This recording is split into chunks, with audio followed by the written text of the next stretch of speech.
This is Matt Goodheart, and you are listening to the Diamond Hogs Podcast. Welcome to the Diamond Hogs Podcast. I am your host, Mason Choate, joined as always by Robert Stewart. Robert, this is going to be the biggest episode of the season so far. College World Series preview. Not going to lie, didn't think we were going to be here. I think a lot of people did not think that this episode was going to exist. Well, surprise. Surprise, and it's going to be a big one.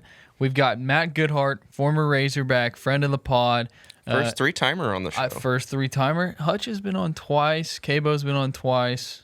Wait, has Hutch been on 3 times, I think? I think it's twice. He came on last year, but that was the Omaha podcast. Correct. Okay. First 2022 three-timer, Matt Goodheart. Matt Goodheart. I think of all the former Razorback players, he probably watches the team the most.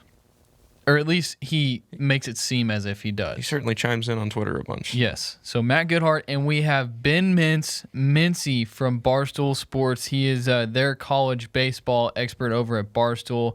We're going to have him on. Really excited to talk to Mintzy.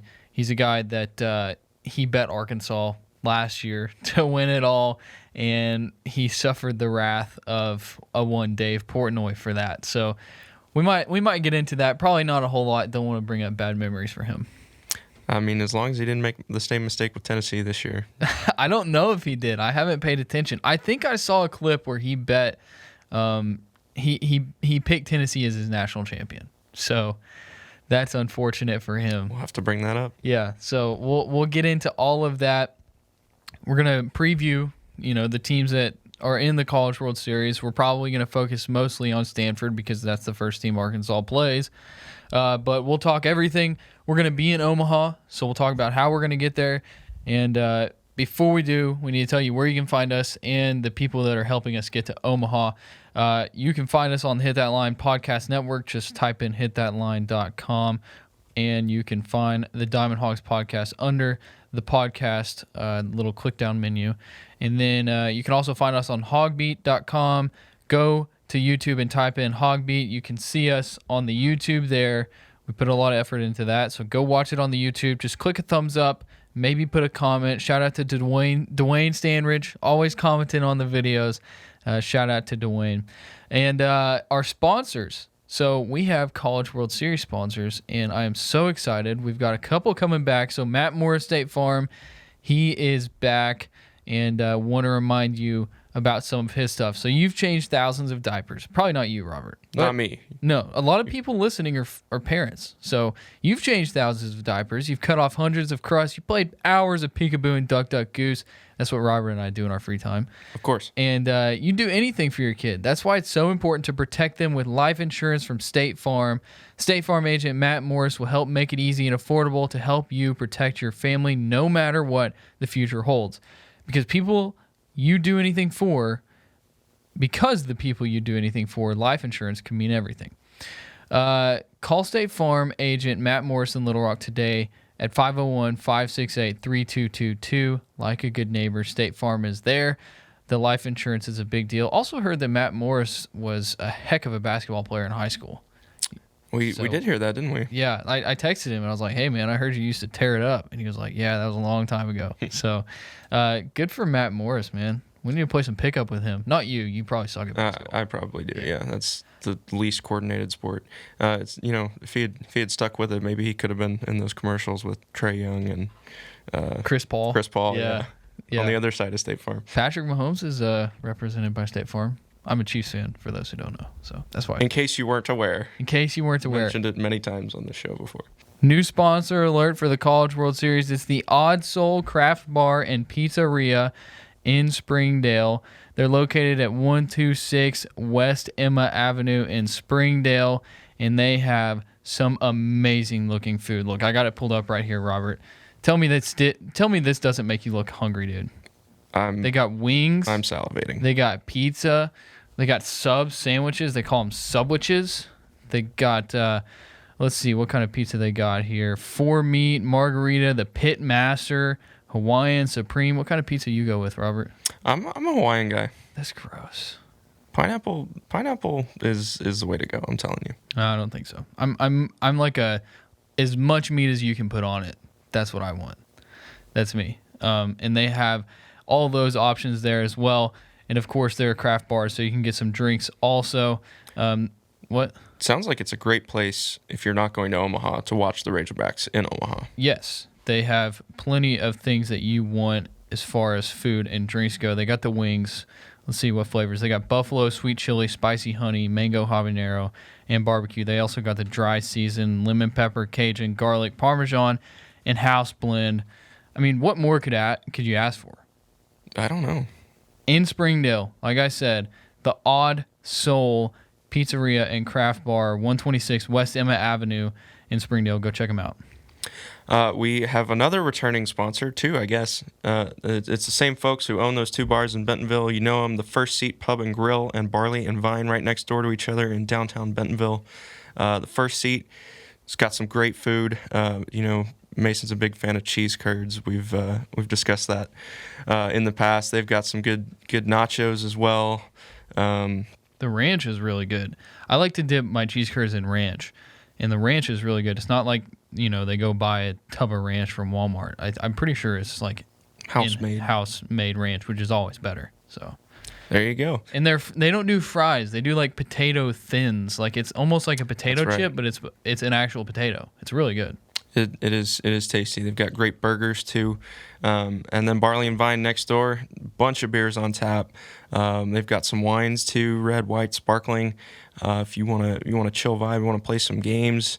That's the place to do it. Either place, Barley and Vine or the First Seat Pub and Grill, is a great spot to go watch the Razorbacks. Again, if you are not going to Omaha, so you can check them out.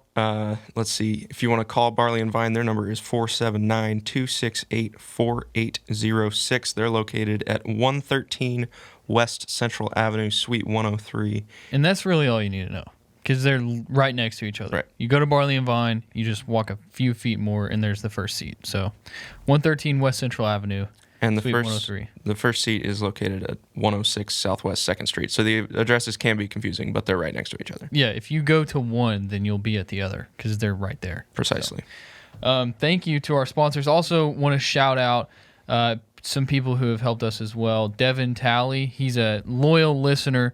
He gave us some cash. He helped us out. We sent him. Don't worry, we didn't just take cash. We're not those kind of people. We sent him a shirt. Sent him some seeds. No, we sent another listener seeds. We sent him a shirt, and I wrote him a thank you letter. So thank you, Devin Talley, for listening, and thank you for your donation as well. And also Red Old Family Chiropractor. They didn't want to buy a full out sponsorship, but they said, hey, we'll give you guys some cash. We support what you're doing. So thank you to them for donating some money as well. Okay. Arkansas and Stanford, 1 o'clock Saturday. Stanford, a team that Arkansas has already played. We watched them in person. They dominated Arkansas. I think 3 hit them. 3 hit. I've got the scorebook right in front of me. It was ugly. And, I mean, they didn't... The dude who started for them, he's not a starter anymore, is he? Because he closed out the game they played against UConn. Correct. I was looking. I did a whole lot of research on the 8 teams as far as stats go who are still alive. Let's see. Quinn Matthews is the guy's name. He has 1 win and 2 saves in the postseason, rocking a 2.25 ERA and 12 innings pitched. So you're correct. He's no longer starting. He did have a quality start that day, went into the 7th inning, gave up just 2 hits, walked 4, and struck out 10. That was pretty much a full season ago. It was that team that we were always like, are they ever going to get hits with runners in scoring position? I mean, 4 walks, you didn't give up a run. So, I'm not putting too much stock into that. Also, the weather was pretty awful that weekend, so... One thing that I really think about when I think back to Round Rock is Brady Slavin's and his approach at the plate, because I clearly remember watching Brady Slavin's there, and I mean he would swing at the worst pitches. He had a golden sombrero that game against Stanford. He just did not have it. I mean he was not seeing the ball well. His approach at the plate was bad. He didn't have really any quality at bats, and from that Brady Slavins to the Brady Slavins now, where it's like you could probably say he has the best approach at the plate, and probably the most quality at bats of any Razorback batter right now. Absolutely. I mean, he was first on that poll we ran the other day of who's been your MVP so far for a reason. Oh, really? I didn't look at the results. He was the first option. I haven't checked the results either. I'll look at it right now. I know a lot of people were commenting Peyton Stovall on that. Yeah. I mean, you can only put 3 options in the poll. Yeah. Without, having like a comment for a 4th option. Let's see. Brady Slavin's, where is he? Number 1 is Michael Turner, 44%. Slavins has 11.2, Connor Nolan 35.2, and then 9.6 for other, which is people who commented, mostly Peyton Stovall. So it seems like a lot of people think Michael Turner is the MVP of the NCAA tournament so far for Arkansas. I mean, when you drive in 11 runs in the regional, that'll do it. I mean, he got a little help for reasons that we just need to move on from, but there you go. Sure.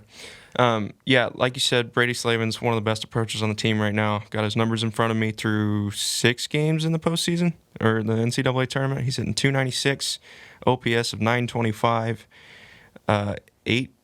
Let's see. Am I looking at that right? Yeah, 8 hits. 8 knocks, 8 RBI. So he's getting it done out of the 2-hole. Yeah. As far as Stanford goes, though, they've got some dudes that can hit the ball. Tommy Troy sticks right off the page to me. Yeah. He's 20 for 35 in 8 games, I think. Holy crap, he has 20 hits? Yeah. Are you sure you did that math right? Yeah, I just added everyone's game log. 1.709 OPS in the postseason. I mean, keep in mind that Stanford has played the most games of the 8 teams still alive. Which means he's had plenty of opportunities not to get hits. Sure. He has 20 hits and 35 at-bats. That is absolutely ridiculous. That's 4 for 7. And then they got this Bowser dude who's got 6 homers. Yeah, Drew Bowser, the third baseman, he's raking. Both of those guys had really good games against Arkansas in Round Rock. Tommy Troy was that's who I said, right? Tommy Troy, yeah. He was 3 for 4, was on base all 5 times. Drew Bowser was 2 for 2 on base all 3 times. I mean, these guys, they're number 2 for a reason. Yeah, I was about to say there's a reason that they were the number 2 overall seed. So.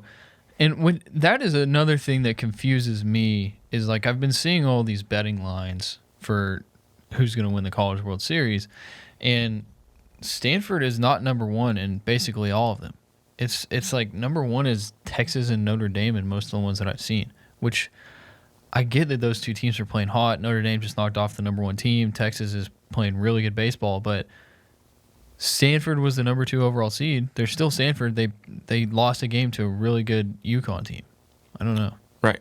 That's interesting that Texas and Notre Dame, who are playing each other in the first game, are the 2 odds-on favorites.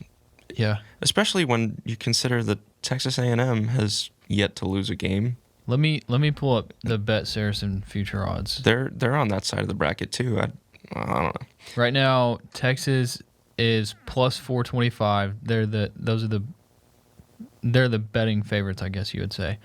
And then it goes Notre Dame, Stanford tied at plus 500, Arkansas plus 550, Ole Miss plus 650, Auburn plus 700, Oklahoma plus 700, and A&M plus 800.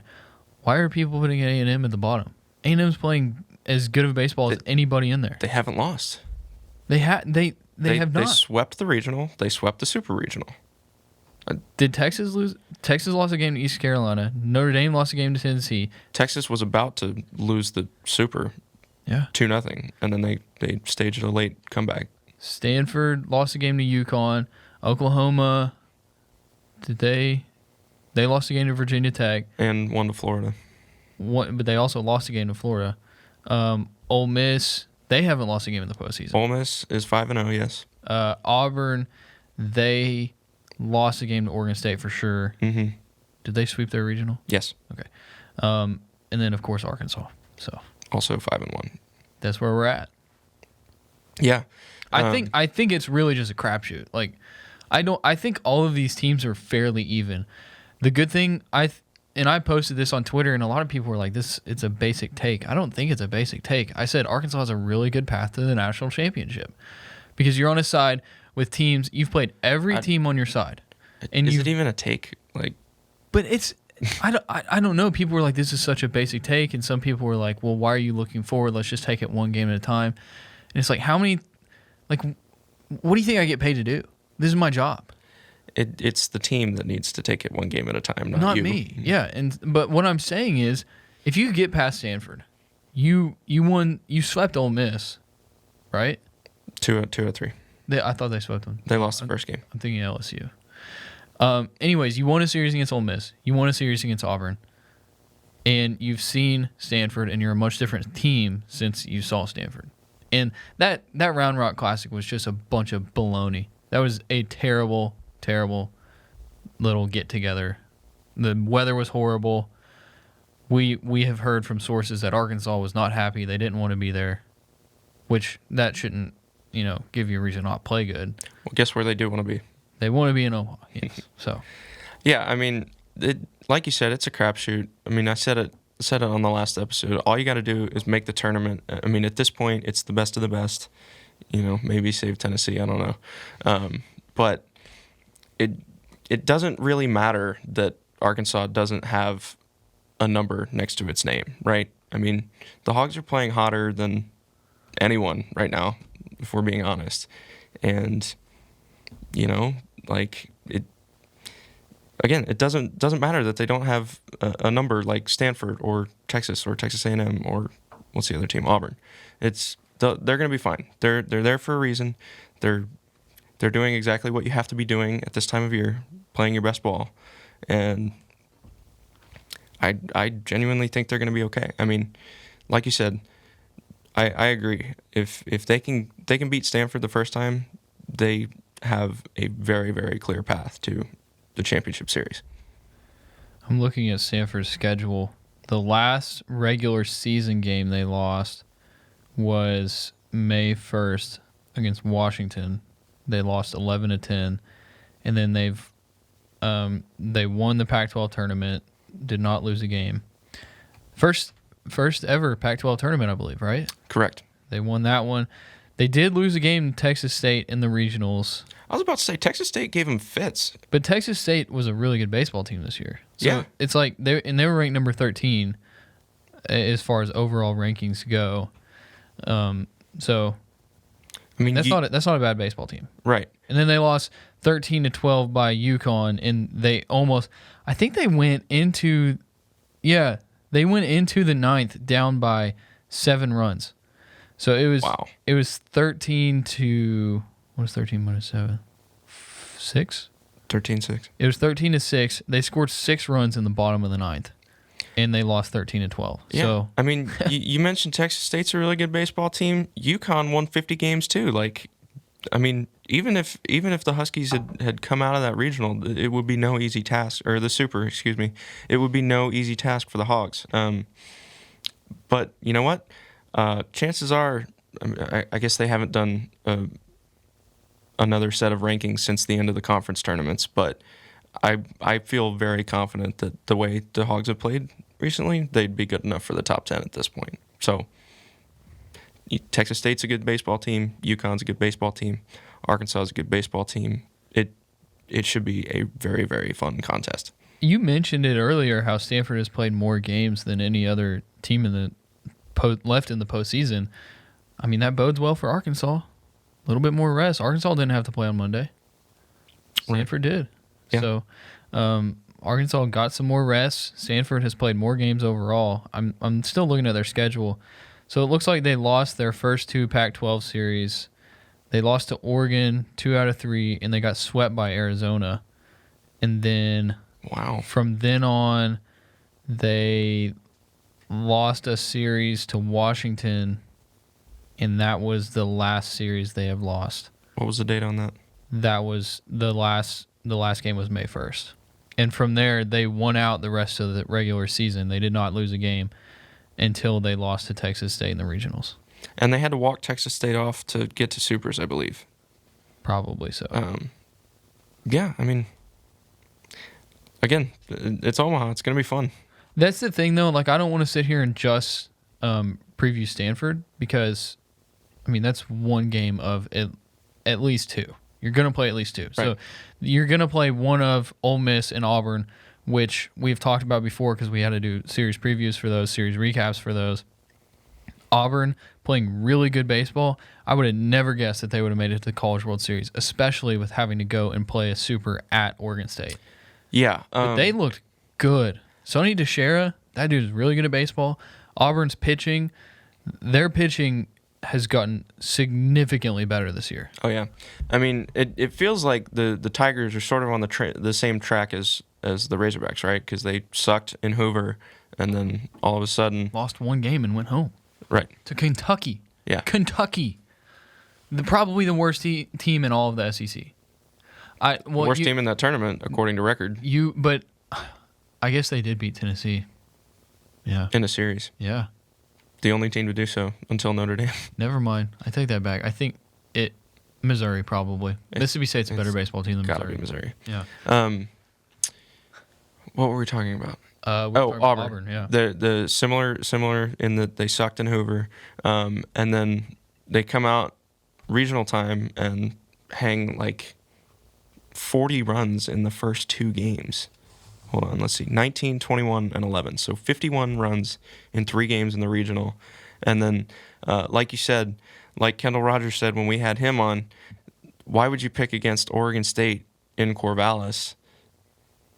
Because Auburn had what it took to get it done. Yeah. Apparently. And then Ole Miss, who, I mean, we mentioned it at one point. This team was not even going to make it to the SEC tournament, let alone the NCAA tournament. And now they're in the College World Series. Ole Miss, in 2 games in the Hattiesburg Super Regional, did not allow a run.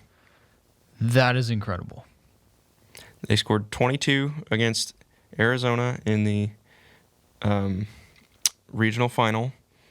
So, I mean, they also beat national seed Miami, 6 seed Miami, 2-1 in the 1-0 game in that regional.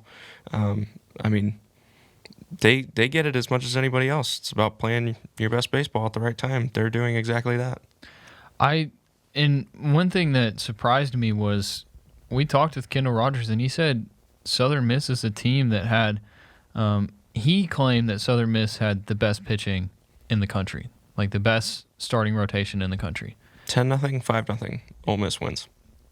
It shocked me. I haven't watched a lot of Southern Miss baseball, so I don't. Yeah, I mean, I don't know what the breakdown of starting pitching earned runs allowed to relief pitching earned runs allowed is there, but I mean, also it doesn't really matter because if you don't score, you can't win. Okay, so do we want to look at the other side of the bracket too? I think we should. Yeah. Before we do, I want to remind you about our great sponsors who are helping us get to Omaha. I mean, we cannot say how thankful we are to go from where we were last year to where we are now. I mean, we were texting about it last night. It's just incredible where we're at. And it's thanks to people like Matt Moore, State Farm. Just as your local State Farm agent combines good neighbor service with surprisingly great rates, you can combine your home and auto. And guess what you'll get, Robert? That's right. You'll get good neighbor service with surprisingly great rates. You nailed it. That's exactly what I was going to say. You were going to say it. I could see it. It was on the tip of my tongue. In fact, State Farm agent Matt Morris is your go-to agent located in Central Arkansas for the service you deserve at the price you want. I'm telling you, this is not just words that I'm reading. This is truth because I'm living it. It is the great service, and it is the price that I want. I do not pay a whole lot for insurance compared to some other places that I got quoted at, and I am very happy with my insurance because I have full coverage for a great price, and I can continue to drop that price by driving safe and by keeping my grades up. So that's what you get with State Farm, and you can combine your home and auto today. State Farm agent Matt Morris will help you mix and match those things perfectly. Call 501-568-3222 for your surprisingly great rates. Like a good neighbor, State Farm is there. Individual premiums will vary by customer. All applicants subject to State Farm underwriting requirements. And our friends up in Bentonville at Barley and Vine, they've got a mess of craft beer. If you're looking for a place to chill and unwind after a long day of work, they've got wine as well. They've got red, white, sparkling, by the bottle, by the glass, whatever you prefer. Games, shuffleboard, darts, They've got some board games, got some old video games there too. It's a great place, like I said, to chill, unwind. Great vibe there. And then their sister restaurant right next door, the First Seat Pub and Grill at 106 Southwest 2nd Street in downtown Bentonville, is an outstanding sports bar. There on their website, it says that they're the best pub in Bentonville. I would agree with that. I mean, they're right there, prime location in Bentonville downtown. Food is great. It's not a big bar. It's a nice, like, small, great atmosphere. They got TVs all over, so you can watch the Razorback game. If you can't make it to Omaha, go up to Barley and Vine or go to the First Seat. You could go to both. You could go get some food at the First Seat, hop over to Barley and Vine, watch the Hogs play. You can watch all of the College World Series there if you want. I guarantee they will have it on. You could. They've got great food. They've got wings. They've got salads, sandwiches, burgers, nachos, anything you can imagine. It's good stuff. Go see them at 106 Southwest 2nd Street, or you can give them a call. This is the First Seat at 479-250-9149. And our new sponsor that is helping us out, the Odd Soul Craft Bar and Pizzeria in Springdale. I'm telling you, Robert, this place looks amazing. The pizza looks awesome. They got rotating beer taps, and what you can do is you can download the Digital Pour app, and that will tell you what they currently have on tap. If you're curious, just download the app, and if you want to figure out where you can get that app, just go to theoddsoul.com, and you'll figure that out. They also got their menu on there. You can see all the pizza options they've got. They got wings, they got calzones, they've got subwiches. They got pictures of the food, too, just in case you're like, I don't know if it looks as good as it's actually going to be. Holy crap. I mean, after we record this, you want to go get some lunch? For real? I'm being for real, actually. Yeah. Okay. Because this place looks so freaking good. So you can call them at 479-927-6399 or visit them at 126 West Emma Avenue in Springdale, Arkansas. All right. So other side of the bracket, you're looking at Notre Dame, Texas, Texas A&M, and Oklahoma. What a classic. That's like, I'm sure those schools wish that was some sort of football tournament. Those are three very, like, if that was the college football playoff, that'd be a really good college football playoff. Except that Texas would never make it. That's true. That is very true. Anyway, yeah, I mean, that I said it'd be a good football tournament. It's going to be a heck of a baseball tournament, too. I think the most intriguing matchup to me for the first game throughout all of the College World Series is Oklahoma, Texas A&M. Two of the hottest teams in all of college baseball going head-to-head. And I do have like a financial stake in that game because of my A&M future. But I think that really that is future, no future, that is the most intriguing matchup. Absolutely. I mean, Oklahoma has taken the college baseball world by storm recently. You know, we've talked about it before. Went on that run, won the Big 12, knocked out the number 13 seed in Gainesville, Florida, went to Blacksburg, Virginia, took out the number 4 seed in the Virginia Tech Hokies. And now they get a team that hasn't lost since Hoover, right? Since the semifinal. You're right. That's going to be a fun one. I mean, A&M, you know, you're an Arkansas fan. Chances are you've watched A&M play this year. You know what they're about.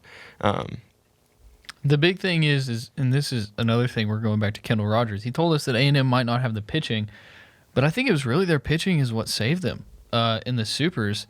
Of course, they didn't have to play a third game, which was great for them because they have the bats. Like, the bats are not the issue, but Jacob Polish, that dude, he can, if they can, figure out how to use him, keep his innings down, and have him when they really need him and not use him up too much, they've got a good shot, I'll tell you what, so we did our D1 brackets, D1 baseball brackets, and mine is currently tied number 43 in all of the brackets. Just want to throw it out there. No big deal. I had A&M and Stanford in the championship. As did I. You did? We just had the opposite. Oh. You had Stanford winning? Yes. Okay. I have A&M winning. Let's hope we're wrong. Let's hope that Arkansas wins. Now, we did talk about what happens if Arkansas and A&M are in the championship, because then that's a really tough situation for myself. And you said, well, what if you put a future down on Arkansas? Is that ethical, Robert, for me to put a future bet down on Arkansas? No. Okay, that's why I haven't. Also, the odds are terrible right now, so I'm not going to do that. Go ahead. Fair. You mentioned it, Jacob Polish. He's rocking a 0 ERA. I think he's been in 3 different games this year or this postseason. He's got 2 wins and a save, 6 innings, obviously no runs, 6 hits, 6 strikeouts to 1 walk. So, like you said, that guy is a big part of A&M's pitching staff. Keep his innings down. He's going to be effective like that. But also for A&M, like the competition, of course, is about to get better. So if they drop 1 game, then of course they are going to have to use a lot more pitching, because if you don't go 2-0, you're kind of screwed as far as arms go. But again, that's the beauty of Omaha, is that you've got days off in between games for the most part. So maybe that extra rest will bail them out. Yeah. If they end up losing 1. Okay, let's shift our focus to Arkansas now, because I feel like we haven't really talked about Arkansas at all. We haven't. And this is an Arkansas podcast. So as far as the Hogs go, I don't think you're going to see a change in the lineup. The only change that you might see is Gregory, and I don't think they would change him. They did pinch hit Diggs for him in North Carolina, but I think it's still a situation of if it ain't broke, don't fix it, And it ain't broke. It ain't broke. You're right. So I think you could agree that's the only change you would make. Right. It's probably Gregory. I would. Because he's hitting 105. He's got 11 strikeouts in the postseason. Yeah, I mean, our shtick all year long is OBP leader, OPS leader. He is last on the team And in OBP. both of those things. He's got a 292 OBP and a 450 OPS. Yeah, that's pretty bad. But you know what? If everybody else around him is picking him up, then it doesn't matter. Plus, you also have to think, you couldn't put Diggs in there, totally, because you need an outfielder. And so Kendall Diggs could play outfield. He could, but I think if anybody is going to fill in for Gregory, it's probably going to be Borfin. Right. I would think so. But maybe they value Gregory's glove and left, which would be kind of shocking. He's made some pretty sensational plays recently. He has, but I think back to Stillwater, he made some pretty bad plays in Stillwater. He needs some new cleats. Maybe it was just slippery out there, because the specific 2 plays that I'm thinking of, he slipped. So that's not really, he got one of them. He did get a bad jump, but he still could have made it if he didn't slip. Right. So maybe he does need new cleats. Yeah, I mean, he didn't seem to have any trouble in Chapel Hill this weekend, and I guess we'll see how things go in Omaha. Yeah. As far as in the field goes, but I mean, I feel like what he brings in left field is valuable enough to keep him in the 9 hole. Like, if you have to have a weakness in your lineup, let him be the 9 hole. Yeah. As far as pitching goes, I think Nolan's probably going to start against Stanford. That's a given. Okay. Nolan, your first guy out of the pen right now is probably still going to be Taylor, you would think. It seems like it's very consistent. Nolan, then we go to Taylor, and then who else? Probably Tiger. No, Smith now. Yeah, I mean, it depends on how long Nolan goes. I mean, if it's a quality start, you can probably bridge to Smith with Taylor, just Taylor. But if things don't go so well, then maybe you also need Tiger. Yeah. So, and then the second game, I think after what you saw from McIntyre against North Carolina, he's your second starter right now. Yeah. And then from there, it's just, do you want to throw a righty in Morris or a lefty in Morris or a righty in Wiggins? I think, don't you think? Yeah, I mean, we haven't seen Jackson Wiggins in what feels like a very long time, so I don't... He didn't even throw in the Super Bowl. No, he didn't. I mean, he didn't need to. Didn't need to, but... I don't know how to feel about Jackson Wiggins right now. I mean, that's not really a bad thing. It's just been a long time since we've seen him pitch. I think it's one of those things where we were talking about it, and that was kind of the fatal flaw for Arkansas, was the starting pitching has just gone to crap. and Flip the switch. they flip the switch, but it's not in a conventional way, because it's really been like, well, we're just gonna like take a shot with this guy, which is what they did with Morris. I don't know if it's really saying, you could really say they took a shot with McIntyre in North Carolina, but they saw what Nolan gave them, and they saw what the Tar Heels did against a righty that can throw some really nasty off-speed stuff. McIntyre did the same thing. I'm sure it's just got to be like, how does this team hit against blank type of guy, whoever they're playing? Right. And then go from there. And the big thing on Arkansas is the depth of their bullpen, and they do have that thing where if they don't want to start this guy, or if this guy starts, say Morris starts and he implodes in the second inning, you have the luxury of, well, we've got 3 or 4 more guys who either could start or can throw long relief and limit damage. Right. So yeah, that you made an interesting point a minute ago about how do they like the lefty righty splits. That's something that we should look up on Auburn and Ole Miss once the first game ends.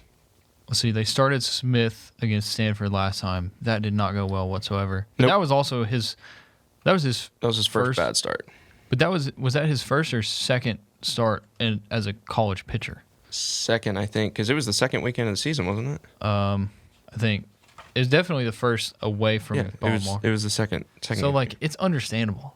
His second career start as a college pitcher was against Stanford. 18-year-old throwing against the number 6 team in the country at the time.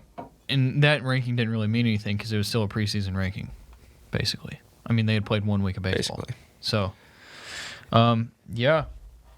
Yeah, like you said, 2 1/3, 3 runs. It was tough, but again, don't put too much stock into that game because there's no reason to. It was basically an entire season ago. Okay, because we gotta get to our interviews. Before we do, I want to talk real quick about path to a national championship for Arkansas. So it's Arkansas Stanford. If you win that game, you play winner of Auburn Ole Miss. The losers meet. Then the losers meet. So like, we could go through all that, but realistically, I think if Arkansas beats Stanford in that first game, they might not lose a game going into the national championship. I was thinking the same thing. I think the only team that could eliminate Arkansas would be Stanford. It all falls like that first game is the most important game for Arkansas, I think. I mean, we know that Auburn and Ole Miss are 2 different teams than when Arkansas played them. Ole Miss was probably at their worst when Arkansas played them. Probably. Auburn was at one of their high points throughout the regular season, and then they fell off after they lost to Arkansas. So it's, but I think that I think Arkansas got a good draw. Put it that way. I mean, in those 2 teams that they've already beat in series, I would say yes. But I mean, think about it this way: if you're going to get to the finals, you're probably going to have to beat Stanford twice. Yeah. Or one of those other teams is going to have to do you a favor. Yeah. So do you want to make a prediction? Sure. Well, let's do winners and runners up on each side, and then championship series. Okay. Okay. I'll go first. In bracket 2, which is Arkansas side, I'm going to say Arkansas is the winner, and I'm going to say runner up Ole Miss.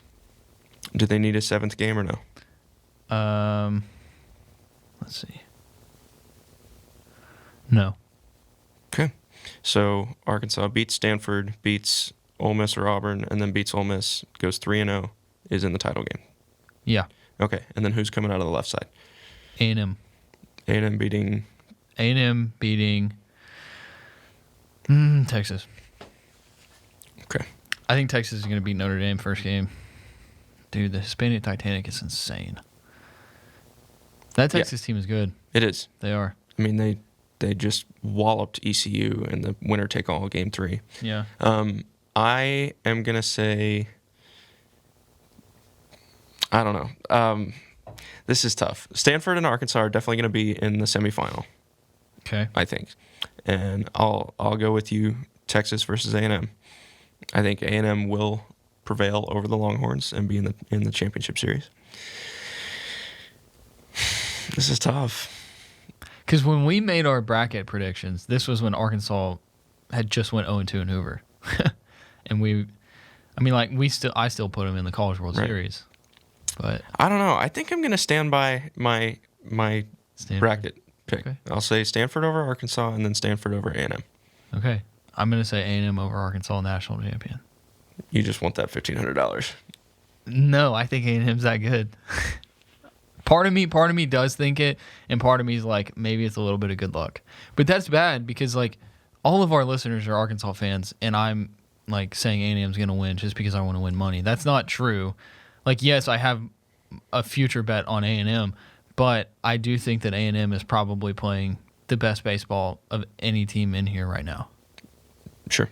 I agree. And they're playing the second best team, playing the second best baseball, in my opinion, in Oklahoma. If they beat Oklahoma, like we said, it's all a crapshoot. It's baseball, you know? So yeah, I mean, I'm hesitant to pick Arkansas right now just because, you know, Stanford is the number 2 team in the country. I realize that Arkansas is playing really, really hot right now, and I'm going to feel a lot better about the Hogs' chances to win the title game or to get to the championship series should they beat Stanford in that first game. But I don't know. I'm cautiously optimistic about it. Like I recognize that the Razorbacks are playing very well right now, and I'd like to pick them, but just to not get my expectations too high, I will pick against them. I think best case scenario is Arkansas makes the championship because then we're still in Hoover, or not Hoover, Omaha. I was thinking best case scenario would be Arkansas goes 0-2. No. What? Why would that be best case scenario? It's not. That's your version of sarcasm. I'm pointing out how silly it was for you to say best case scenario Arkansas makes the championship. Of course, that's the best case scenario. But I'm saying, like, I don't want Arkansas to just go 0-2 and then we have to go home. Well, of course not. So, I don't either. Okay. I don't want them to go 1-2. I don't want them to lose 2 games at all. I'd like to stay there as long as possible. Yeah. I'd like for them to just win out, you know, because here's the thing. The more games Arkansas has to play, that's the more work we have to do, to be quite honest. And we love our jobs, so. But we do more than just this podcast, for those who don't know. And so on top of recording the podcast after games, we have to do a lot of other crap. Yeah, you're uploading videos and writing a story. I'm writing 2 stories. Yeah, so it's a lot that we have to do before we even get to recording the podcast, editing the podcast, exporting it, you know, all that. Okay. Arkansas's in the College World Series. We're going to be in Omaha probably when most of you are listening to this. How exciting. So we are going to, we're going to be in Omaha. And we're about to get to our interviews. Matt Goodheart and Ben Mintz. We'll get to those. Before we do, let's do some ad reads. Matt Morris State Farm is where you need to go for your insurance needs.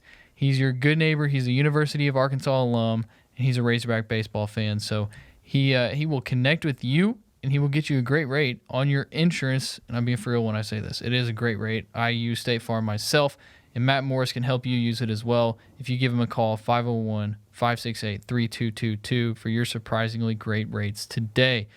Individual premiums will vary by customer, and all applicants are subject to State Farm underwriting requirements. If you're in Bentonville, you need a great spot to watch the game, grab a bite to eat, grab a drink. Look no further than our friends at the First Seat Pub and Grill and Barley and Vine. They're right next door to each other, owned by the same lovely folks. It's exactly that. Great food, great drinks. The First Seat, awesome stuff. Wings, burgers, nachos, all that good stuff. And at Barley and Vine, they've got a bunch of beer, bunch of wine, bunch of stuff on tap, in the wine by the bottle, by the glass, whatever your heart desires. Games, it's a very chill vibe over at Barley and Vine.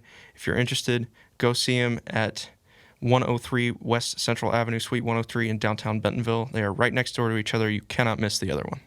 And then the Odd Soul, they're in downtown Springdale. They are a pizzeria and a bar, and I'm telling you, man, this place looks amazing. The pictures online, they don't do it justice. The food is awesome. I went over there at lunchtime. They were packed, so I'm assuming if you want to go over there on Saturday for the game or any games during the College World Series, you probably want to get there early because they're going to be packed. This is a popular place. The food is awesome, and the people are awesome as well. Talked to Nick over there, and he was a great guy. Hooked us up, so he can hook you up as well. And go to the oddsoul.com, see what they got on the menu. Make sure that you know what you want before you get in there. That way you can get it quicker. And go to the Odd Soul. They're located there at 126 West Emma Avenue in Springdale. Or you can give them a call. Let me pull up the number here, 479-927-6399. Here is Matt Goodheart. You're listening to the Diamond Hogs Podcast with Mason Choate and Robert Stewart. All right, we now welcome on former Razorback Matt Goodheart, friend of the podcast. You know now, Matt, you are the first 3-time guest this season, so congratulations on that. Oh, I'm honored. Thank you very much. You should be honored. You should be honored. First of all, now we all know Arkansas is in the College World Series. We're going to get to that, but we want to know about you. You're playing for the Lincoln Salt Dogs. You've been posting some updates here and there. For the life of me, I can't find any stats. I'd like to be able to watch you play, but how's it going, man? Man, it's going pretty good. The stats, I think it's Baseball Reference or whatever keeps up with stats. But anyways, yeah, it's going well. My team's good. I think we're a few games back in our division. Playing pretty well. I had one of those games last night where I hit 4 balls on the screws right at people, just classic baseball. Nice. So you're playing in Lincoln. Omaha's about an hour away. Is there any chance that you've got an off day that maybe you are going to be able to sneak over to the College World Series?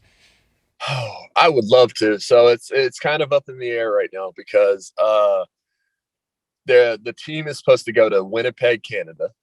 Oh, okay. And I don't know if I'm going to be able to get across the border or not without a passport. So if I cannot get across the border, then there is a chance I'll be able to go. Sounds like a win-win situation. Either you get to play or you get to go watch the Hogs. It is. It's a win-win situation. That's hilarious that the reason you might get to go watch Arkansas play is because you can't get over the border Canada to play baseball. So, correct me if I'm wrong. I feel like of all the former Razorbacks, you probably watch Arkansas baseball the most, and that might be because I see you're more active on social media than most, but would you say you watch a good amount of Razorback baseball? I do. I try to watch every game that I can. Obviously that I run into some issue, because of my schedule conflicting with theirs. I didn't get to see much of the last super regional game because we had a noon game and they were playing at the exact same time. And then of course, if there wasn't a rain delay, I wouldn't have caught any of it. So, that being said, yeah, I love watching the Hogs. I love, watching my team and my former teammates and good friends go out there and compete at the, in the setting that I used to be in. And it's really fun. So, I mean, obviously down the stretch there in Tuscaloosa and in Hoover, they really scuffled. But since the NCAA tournament started, they figured it out. What have been some of your key takeaways from these last 6 games? Timely hitting's one of the things that I feel like everyone's going to delineate on. Guys are starting to pick it up with runners in scoring position, especially with 2 outs. I feel like the pitching. What can you say? Some of the guys with less notoriety really stepped it up and really is getting it done at a really high level. And pick just to name a few. You got McIntyre, Zach Morris. I really like what Hagen Smith's done out of the bullpen. Connor Nolan pitched well. Just guys really stepping up, being leaders, and keeping the offense in it that's all you can ask for from a pitching staff. Is not go out there and spin a gem every day. It's keeping it within range that the offense has a chance. I don't know if you've seen this, but I have already declared Will McIntyre as the 2023 Golden Spikes Award winner. What is it about him? Because you faced him, I'm sure, during inter squads. But What is it about him that is just because he doesn't blow you away with his velocity and his speed, but his off speed's great. What have you seen from him, and what did you see from him when you were at Arkansas? Yeah, you're exactly right. For one, his velocity on his fastball has picked up a decent amount, so it helps that he can pitch with that a little bit more as opposed to say maybe mid 80s as it was. As you see now, he'll run it up into the low 90s with his fastball. I think that's helped. He's always had that the cutter slider thing, similar to what Kevin throws, actually, just to a lesser degree. He's always thrown that. He's always missed a lot of barrels with that. And he's from Bryan, Arkansas. And I don't know how well you guys know the Bryan, Arkansas program, but if you're playing college baseball out of that program, then you're a grinder. That's just kind of their thing. If you remember some names from Bryant in the past, you've got Trevor Ezell, you've got Blaine Knight, you've got Evan Lee. That place is traditionally known for producing guys that refuse to lose. And hats off to that program for producing guys like that. Let me tell you something, Matt. I'm from Conway, and Bryant illegally recruits their players. They bring in these guys, and they put an address where there's not even a house there, and let them play at Bryant so they can have these players. The football program is notorious for doing that. So yes, they produce these really good players, but it's illegal. So I already told Evan, so it's not a big deal. Fair enough. Be that as it may, I don't like playing them. So when you get to Omaha and there are 8 teams left, like right now for Arkansas, I guess for Razorback fans, it can be daunting that their first opponent is the number 2 team in the country in Stanford. But like, you've been a player in the locker room there. What's the mindset when you're facing some of the best teams in the country, maybe one that's ranked ahead of you?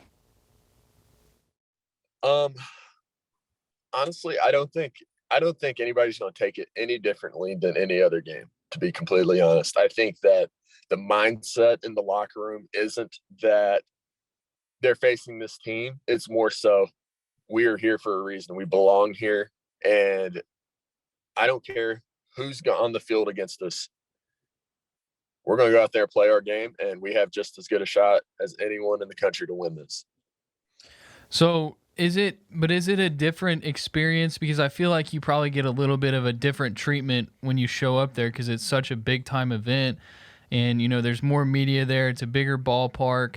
Is there a little bit of pressure there, just like maybe walking out onto that field and seeing how big the ballpark is and knowing we're one of the top 8 teams in all of college baseball, but the other 7 teams are here to have the same mindset as we do? Yes and no. There's always going to be pressure. You're playing really, really high level baseball in the postseason, in the toughest, the toughest setting there is. And no matter what team you are, no matter who you're playing, no matter who's around you, that pressure is going to be there. You're going to put it on yourself to perform at the highest level that you can perform, whether there's, one person in the stands or 1 million people in the stands. The high level baseball players that I played with, they're going to be able to relate to this. They're going to put pressure on themselves to be successful because they want the best out of themselves. They want to help their team win. They want themselves to be successful, obviously. And, nothing's going to change that, whether that's, like I said, playing in the College World Series or playing at home in front of whoever's there or playing in front of literally nobody. That part of it's never changing. But at the same time, I understand where a lot of people are coming from. There's going to be 20,000 plus people there. Like I said, tons of notoriety, like you said. I could see where people are coming from in the sense that there's a lot of outside pressure on you, a lot of eyes on you, making a spectacle out of your performance as well. So 7 other teams going to Omaha with the Hogs. Do you know anything I guess, that the average baseball fan wouldn't about any of those teams?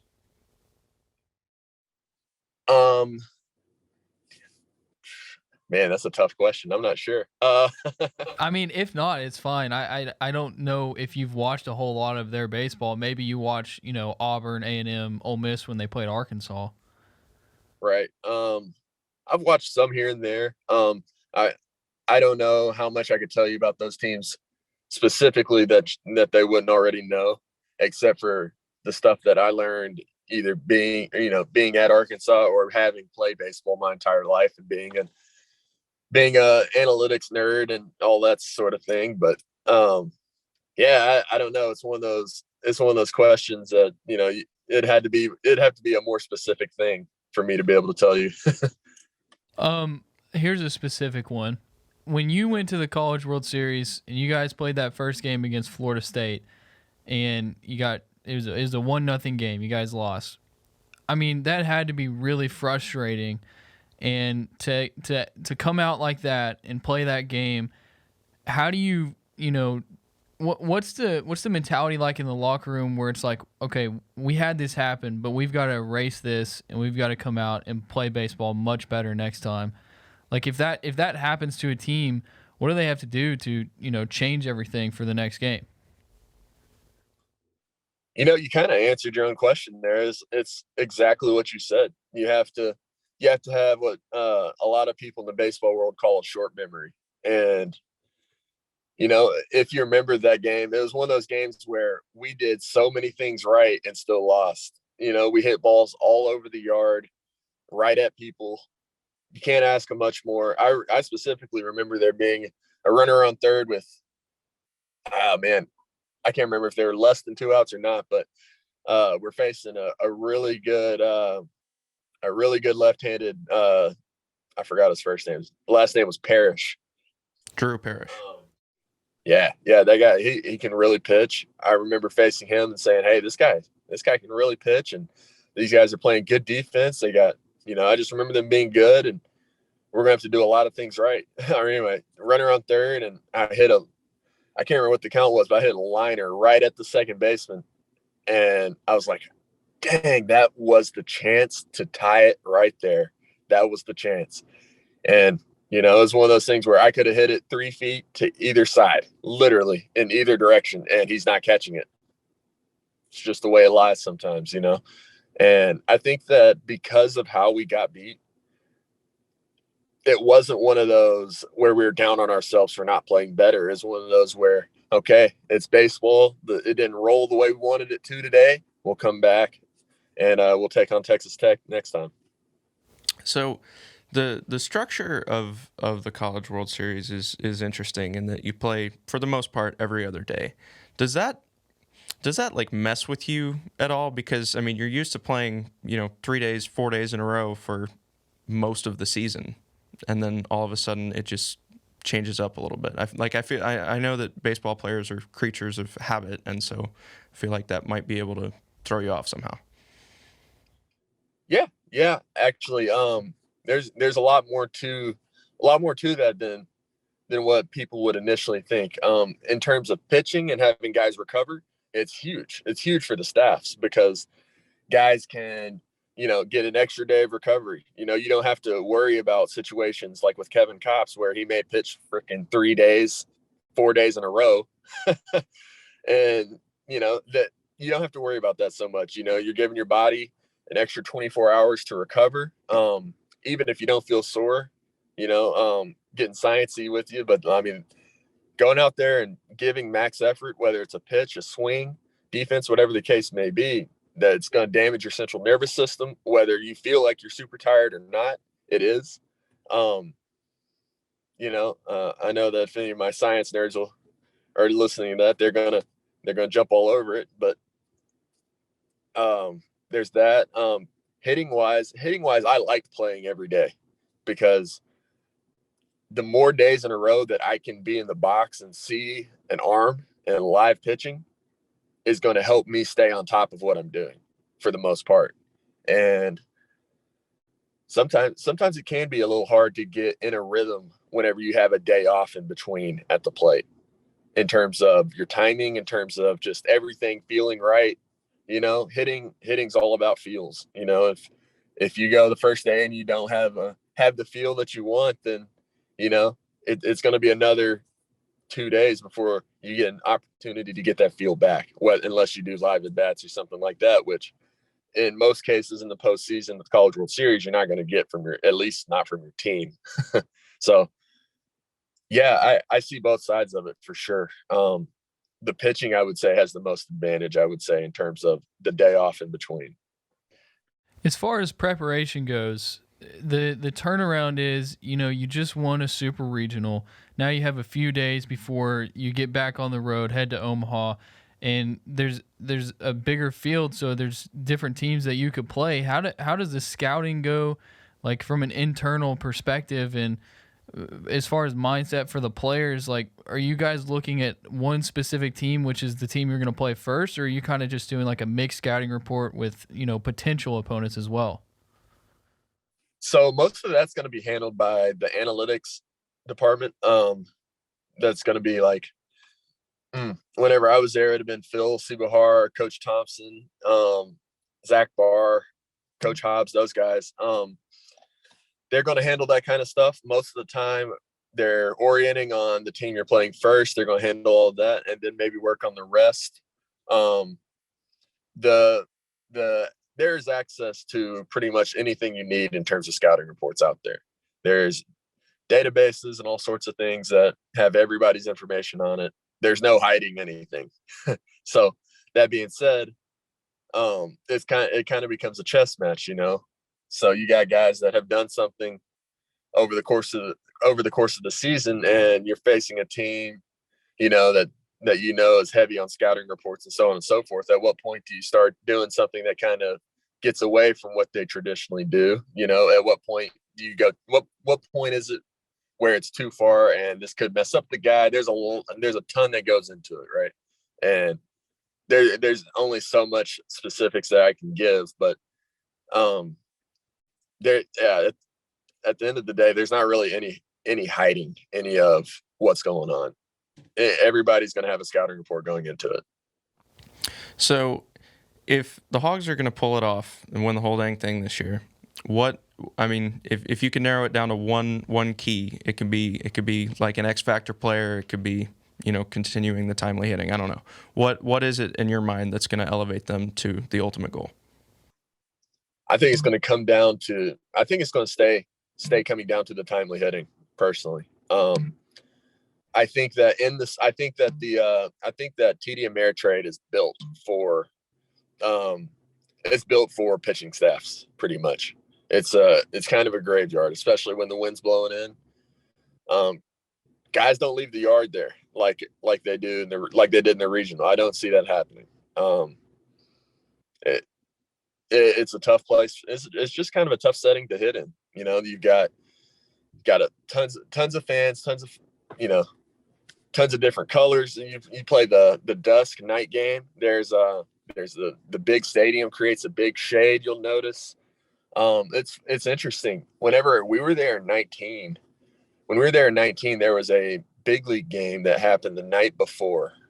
Everybody got to go watch. It was when they had the Eli Young band concert. It was pretty interesting. I think it was maybe those weren't the same night, but anyways, when they had the big league game, they actually tarped off seats where the batter's eye is. They tarped off some seats because the batter's eye is so small that it didn't meet regulation size for the big leaguers. And I think whenever I hit there and facing opposing arm side, so like I'm a left-handed hitter facing a right-handed pitcher, those guys are releasing it well out from behind the hitter's eye. So they're releasing it in the stands. The sun's hitting the stands. It's really hard to pick it up, I hate being, the whole excuse maker, but you go and look at how many runs are scored during, the day games and the dusk games. The runs don't seem to be scored, in my opinion. They don't seem to be scored until the night games, when guys can really pick it up. And I think that the vision, the setting there plays a big part of it from the hitter's role. And I think the pitchers are at an advantage, specific times of the day, especially. But with that being said, I think that the timely hitting is the long drawn out answer there. They're going to have to find ways to be tough every single pitch, not give up outs, and get the job done whenever, more often than not. So it sounds like, based on what you just said, a 1 o'clock start on Saturday bodes well for Connor Noland. I think that it could. I think that if I remember right, we played the dusk. That's a tough word. Played the dusk game, and so we faced a lefty that day, and I didn't have too much of an issue picking him up because he was releasing it right in line with the batter's eye. Because I was a left-handed hitter, he was a left-handed pitcher, so it was a little more straight up. But whenever I'm facing a right-handed pitcher and hitting from the left side, it was kind of an angle. During the day, he was kind of releasing it. It was Caleb Killian and the righty was Taylor Floyd.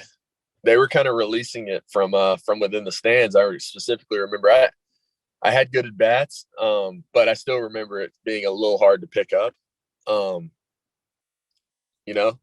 Maybe that's just me. Maybe I'm overthinking it a little bit, but I would say that the pitching definitely has an advantage, probably regardless of the time of day at TD Ameritrade. Gotcha. Okay, this is probably going to be my last one. It's a little off topic. You tweeted out "suck it" at Vol Baseball. Now, I would make an argument that I'm probably public enemy number one for Tennessee baseball fans right now. Do you also just they kind of just get under your skin, just the way they play? Is that kind of what you're getting at when you tweet out "suck it"? Yeah, I talked about it a little bit. I guessed it on another podcast at one point, and of course they brought it up, and it seems like a lot of people just wanted to see them lose, not just because of how well they played or how good they were during the regular season and up until the supers, of course, but call me old fashioned, call me what you want. My dad coached for a really long time. We're just not big fans of the let's make it about me kind of attitude that they played with. Whenever we were there and played them, they were not very respectful to us. They didn't treat us very cordially. And of course, got into it with Coach Van Horn, whoever, say what you want. I just don't. If I was a coach, that's not how I would run my team. That's not how I'd, have my team play.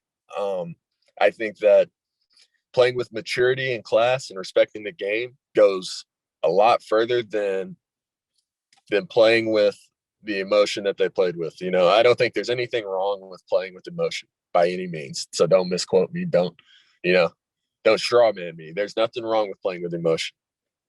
But there's a difference between playing with emotion and what I think they were doing throughout the course of the year.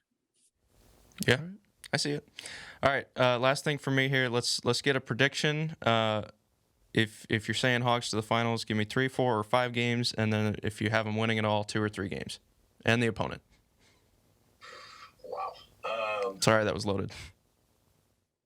I would have to see the bracket first. I've been super busy, been playing every day, so my research has not met what I would like for it to have come to. But I think a lot of people are sleeping on Texas A&M.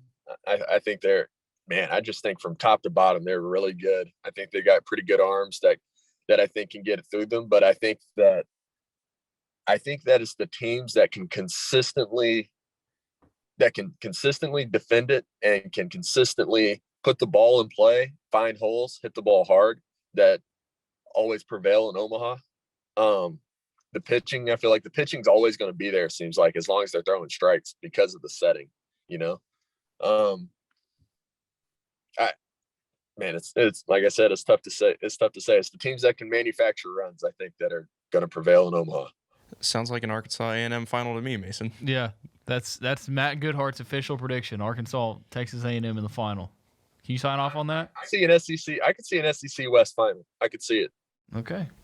As long as A&M makes it, there's a good shot because Ole Miss and Auburn are on Arkansas' side. Yeah. All right, Matt, thank you for your time. We really appreciate it, and you're probably our favorite guest now. So Let's go.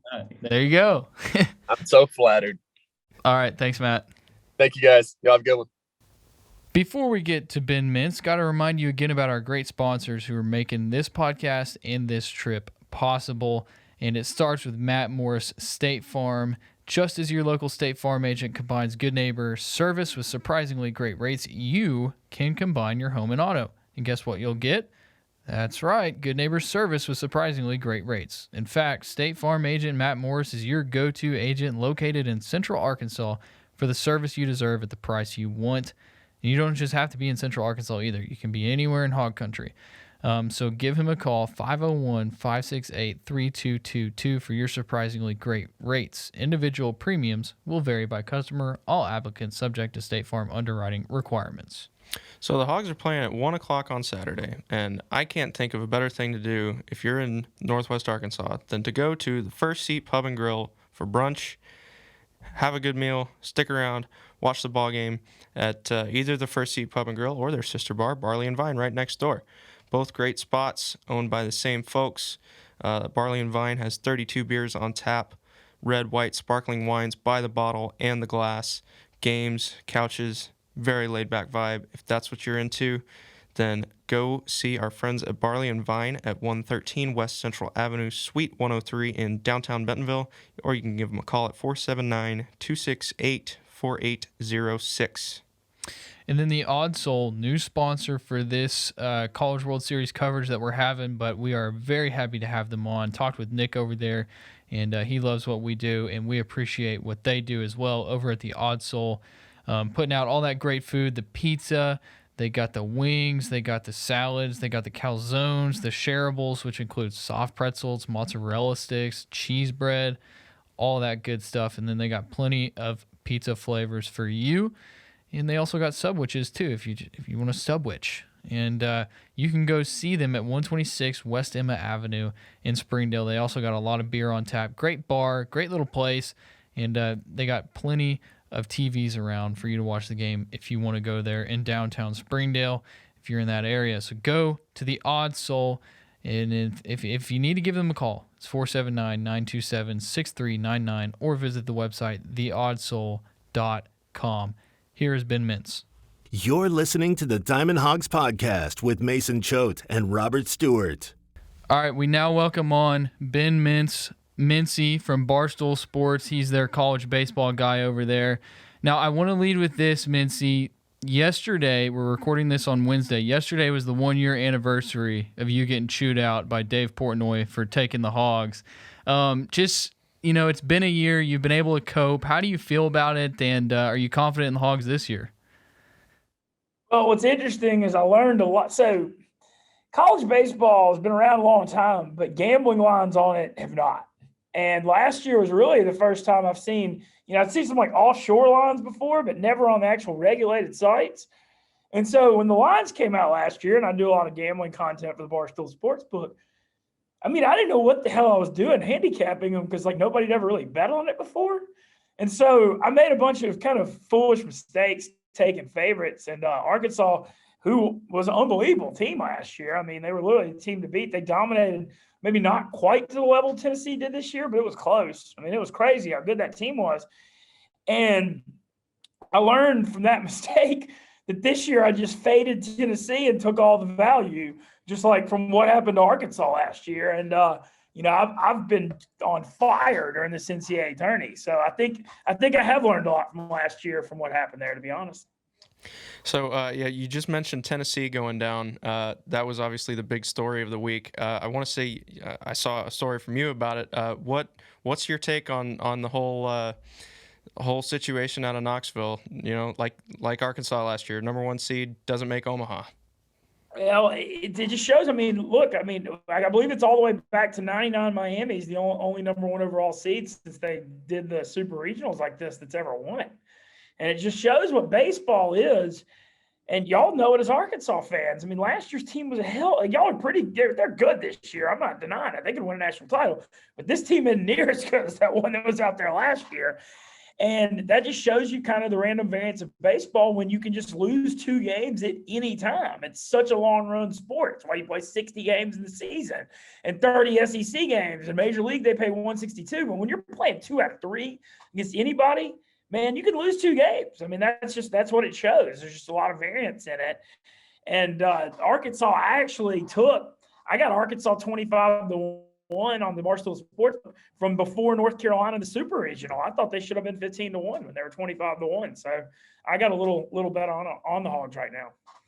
So I was going to ask from an outsider perspective. I mean, we're on the beat. We're covering the Hogs every day. But from a perspective of somebody who's more of a, you're watching a bunch of other teams. You're not strictly Arkansas. What is your take on the Hogs? I mean, the field is tough in Omaha, but what do you think that Arkansas can do? Oh, I think they got to grow. I mean, Van Horn, they're always ready for Omaha. I mean, they make it all the time. Obviously Nolan is a great ace, and you got to feel good anytime he goes out there. I mean, look at the way he pitched against North Carolina, but anytime he pitches, you got to feel pretty good about it. What's interesting about Arkansas was like last year they scored 1 million runs, and this year you kind of just like had some really good players kind of have down years. Like Robert Moore hit like 228 or something, and then Slavin went through a stretch where he struggled. And so it was guys that were just unreal last year kind of had a regression year. And then I also want to mention a guy that's coming on for y'all that I'm watching real close that I'm familiar with is Peyton Stovall. And so I've got a story with him. He was the quarterback of Houghton High School, which is by Shreveport, Louisiana, which is Dak Prescott's old high school. He got them to the 5A semifinals his junior year. And I used to do radio for high school in that district, and I called games. He was on the rival high school, so I've called a couple of his high school games. He was a good quarterback. He quit his senior year to focus on baseball, and obviously y'all see it working out. But I've been really happy to see him coming on lately. He's been playing well. So the right side of the bracket is chock full of SEC teams. There's Auburn. I understand you're an Ole Miss guy, so it'll be a little SEC West fest there, and then Stanford. So how do you assess that side, that half of the bracket? Honestly, Dick, I'll just be truthful. I think it's pretty wide open. I feel like it might be a little weaker in the other half, to be honest, but that's a good thing for Ole Miss and Arkansas. The thing with Stanford, I'm smelling an overrated rat here on the Stanford thing, and I'll tell you why. They've got some dudes on there. Watch out for Braden Montgomery. He's a freshman from Madison Central and Jackson. I mean, he hits cleanup, and then he'll just come out the bullpen throwing 97 in the 8th inning. It's wild. And then Brock Jones is really good. Cody Huff's really good, but they played a cream puff war to get here. They lost that game 1 to UConn. UConn scored a bunch of runs against them. Texas State had a good year. They definitely were good. They lost a game to them. And then you look at how the Pac-12's done in this tournament. I mean, we saw Auburn nip Oregon State. Oregon didn't get out of their regional. Arizona looked very fraudulent in Miami in the Ole Miss regional. UCLA didn't do anything. I don't know, man. I feel like Stanford may be more reputation than being actually great this year. I mean, I think they're good, but I like the Lions pick them. I like Arkansas in that game. So when it comes to just your overall job at Barstool, when did you really, take the reins of like, I'm going to be the college baseball guy? And as far as, them throwing you out, what is it? How does it go when they're like, hey, we want you to go here? Or do you pick where you're going to go? Because you were in the SEC tournament too, stuff like that. So what happened with that was, I got hired in October of 2020. And, you look at what Barstool is. I mean, it's a lot of things. And it's huge in the North, the Northeast, and Midwest, but just really starting to find its Southern presence. And we obviously have Casey Smith here from A&M, who's going to Omaha as well. Brandon Walker from Mississippi State. We got a few guys. But Barstool, when I got up there, I'm like, well, I'm the Southern representative at Barstool. Like, I've got like a dream situation because so many people would kill to have this job. And I was like, I know the South loves college baseball. I grew up in Louisiana, following LSU most of my childhood. And then I went to Ole Miss. I've been going to Ole Miss games since 2001. We have a huge left field tailgate in Swayze. We grill out. We just do it huge. And I just thought that it was such a part of Southern culture with y'all see it at Arkansas. Y'all's fan base is nuts too. That was just vastly underrepresented at Barstool. And Barstool has so many things that are good. The college baseball thing was wide open. And then also, y'all realize this too. I mean, y'all are dialed into every Arkansas game, but when you can gamble, then you can watch all the games and care. And with the gambling getting bigger and us running the sports book, I just thought, well, I can start betting on this, doing gambling content. And, I think it's going well. I mean, I really think it's still only in its infancy of what it's going to be. I think a lot of schools, you see what Tennessee's building. I bet A&M and Texas, they're all going to expand their stadiums soon. I wouldn't be surprised if there's a lot more 10 and 15,000 seat stadiums in the next 5-10 years. I think the gambling thing will keep growing it. I just think college baseball is tip of the iceberg, especially now that they're shrinking the minor leagues and major league and the NIL thing, so you can get paid. So like more and more people are going to go to college instead of just going to the minor leagues out the draft. So on the topic of college baseball gambling, I saw. Am I correct in saying that you made a future bet on Texas A&M? Yeah, so I've got two my bets. So A&M, they came on. Remember, they won their last 7 SEC series. Well, I took them. They won 2 out of 3 in Oxford last weekend of the regular season when they won the SEC West. They went 18-12. It was one Arkansas when y'all were going through that real bad stretch. Fell apart against Bama. And A&M won that Saturday game, and I was like, damn, this team's hot. And I just was looking through the odds to win the title, thinking they'd be 30 or 40 to 1, and they were still 60 to 1. And I was like, dude, if you win the SEC West, then you're probably 30 to 1 to win the title at worst, if you can win that league. And so I popped on it, and I ended up it was 35 to 1 the next day when I woke up. So I really caught it while it was a good line. And, I don't know if the Aggies are going to win it. You look at their team, they've got a very deep lineup. Their bullpen's pretty good, but their starting pitching's weak. And I think when you look at Omaha, how it's harder to get balls out of there and the games are a little less high scoring, I don't know if it favors their style. But hell, when you got a 60 to 1 ticket, I'm just thrilled to have the sweat. Yeah. So our listeners are probably tired of hearing me say this, but I got A&M a month and a half ago at plus 15,000 odds a future to win the. Oh wow, you got 150 to 1. Yeah. I think 150 to 1 is great, man. Good sweat. Look, they could win that matchup. I've been riding this Oklahoma team. Kind of reminds me of this year's NC State. They caught fire when they won that Big 12 tourney, and I actually bet on them. I mean, I've been betting them every game in this tournament. And I'm worried that they're the right side against A&M. When they throw Jake Bennett, that lefty's really good. He's their ace. I don't know if y'all got a chance to see Travers Michael, or Michael, however you say it. Their closer throws mid to high 90s. He hits spots. I mean, he looks like he's major league ready already. And then Peyton Graham may be the best player in the entire tournament, their shortstop. So, it's one of those things. I'm thrilled to have the A&M ticket, but I'd probably lean Oklahoma if I had to make a bet on that game. Yeah. So people are talking about, of course, there are 4 SEC teams in Omaha this year. That's come to be a norm almost. And yet, with the news last summer that Oklahoma and Texas are going to join the conference, it seems like a lot of people are trying to claim them early and say that there are 6 teams in Omaha. Do you think it's too soon, or are you? I mean, you can't claim them in the SEC yet, but it is probably very jarring for a lot of other conferences and teams seeing this already. Hey, these guys are going to the SEC. If they were already there, we'd have 6 of the 8 teams, and that's probably kind of a little scary, seeing, because this could really become a problem. Especially if the Pac-12 doesn't pump more money into their athletics, because, they've always, baseball, USC's fallen, but they've got 12 national championships. Arizona State used to have a lot of tradition. Obviously Oregon State's good, but the Pac-12 used to be, very elite in baseball, and it seems like the SEC is, more than passing them up on that front. ACC is still a great league, though. I know Notre Dame's the only one that got in, but Louisville, I thought, looked good against A&M. Obviously Ole Miss got Miami, Arkansas got North Carolina, and Oklahoma got Virginia Tech. But, ACC baseball is not SEC, but it's also a strong league too. So from a national perspective, what does it look like when you're looking at Arkansas? Because I think from an Arkansas perspective, we view them as a blue blood in college baseball, even though they haven't won that national championship. Would you agree with that? Because, they're in the College World Series pretty consistently in the past 15 years, but they haven't gotten over that hump. No, absolutely. And look, we all saw what happened at the end of 2018. I don't know how you can be any closer to winning a national title and not winning it than what happened in that. How could you not say Arkansas is a blue blood? You saw that team they had last year, the best team in the country, wasn't even close. And, almost won the title in 18.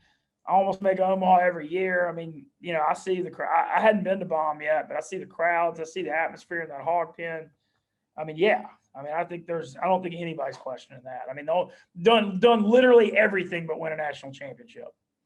And Mississippi State, until last year, was always really good, and everyone won too. It's similar. Have you been to Omaha already? Is this your first time? I'm assuming you've been before, right? No, I did it last year. No, I did last year, and it was insane. Like I was my first year at Barstool last year, but Omaha was what really launched me. There's a video that happened in Omaha last year that was during the NC State Vandy Monday night game. And I was out in right field. It was like a mid-game update. Jack Leiter's got like a one-hitter. It's 0-0 at the top of their bottom of the fifth. And on the video, I'm just like, pitcher stole. Jack Leiter looks ridiculous. First run in this game is going to win it. And on the video, NC State, it's a 445-foot homer, like right behind my head as I'm saying this. And it just went nuts online. It got like 1.6 million views. Like all these, I was honestly glad it happened to Vandy. I was getting these hate messages from Vandy that I jinxed them and stuff. I mean, what would have happened if it had been y'all? Like a team that had like a nuts fan base, like if Arkansas or Tennessee or LSU that happened to. I wouldn't have been able to show my face in the stadium the next day. But yeah, that was a really, really crazy circumstance. That video was nuts. And just Omaha content really blew up last year with it. We were there when Mississippi State won it all, which I'm a huge Ole Miss guy. And so obviously that was, not something I really wanted to see. But, hey, we got a shot this year. So, yeah, but this is my second Omaha. Obviously, the only time Ole Miss made it was 2014, and I was back in college then, and I was just happy to have a roof over my head, so we couldn't really afford to get up to Omaha. So we are going to go. I'm sure there are a mess of Arkansas fans that are going to make the trip as well. What are some spots, some things that we need to do while we're there? What's great about Omaha is one of the things like I learned last year about it. It's like the perfect size event. Like the Final Four is too big. There's 90 or 100,000 people. Omaha, there's 20 or 25,000 in the games, and then everything's kind of around the stadium. The tailgates, the old mattress factory is like a cool big bar that a ton of people hang out at.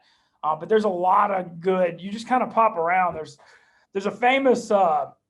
I think it's Barley's Barley Corn or something was the LSU famous bar there where all the LSU fans always hung out. That's a big one. We did shows at DJ's Dugout last year. It was 3 or 4 blocks away. It was a pretty cool sports bar, but I'd walk around checking out the tailgates. I'm going to the opening ceremony tomorrow night. I'm looking forward to that, checking that atmosphere out. But, man, I would just pop around and enjoy seeing the scene and interacting with the people. And the fact that everything's 3 or 4 blocks away. There's a cool old school pizza place called the Orzo's in Omaha. I'd give that a rec too if you're wanting like a local pizza place. All right. I don't know how in deep you are on Twitter as far as Arkansas and Tennessee Twitter goes, but it's pretty bad. Pretty in. I mean, I've been getting really into it with both. So which one's worse? Because I from an Arkansas perspective, it's definitely Tennessee, but Tennessee would say the same thing about Arkansas. So what do you think?